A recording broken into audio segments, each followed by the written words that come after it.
Well, before noon today, Indiana State Police had already responded to 9 or so crashes along I-69, most of them near the Markle exit.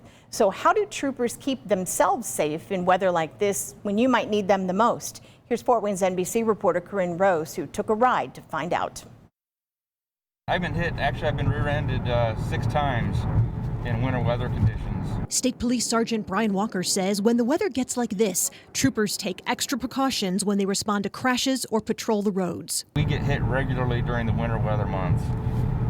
People just driving too fast, not paying attention. The distracted driving is a huge issue. He says that's why troopers absolutely pull over speeders and other people driving recklessly for the road conditions. You can drive 70 miles an hour on the interstate when the conditions are nice and dry, but under these conditions, that speed limit's out the window. Walker understands that drivers can get frustrated in winter weather conditions, especially if traffic slows down.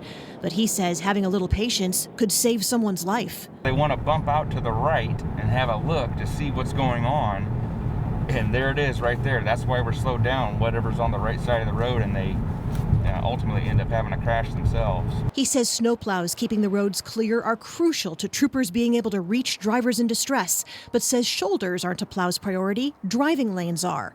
He says vehicles can get sucked into the soft snow on shoulders, which he says usually leads to a crash. That's why he puts a lot of thought into where he pulls the driver over. My concern when stopping somebody under these conditions is, are they going to be able to maintain control of their car when they get over into that shoulder? So our troopers have to pay attention to that to make sure that we don't have another issue that results. He says he and his colleagues stock their squad cars with essential items just like you should, with blankets and cold weather gear for if you get stuck, as well as bottles of water and snacks and a charged cell phone to call for help. When roads are like this, Walker says you really need to slow down, allow for more time to get where you're going, and leave more space for the car in front of you than you think you need. Corinne Rose, Fort Wayne's NBC.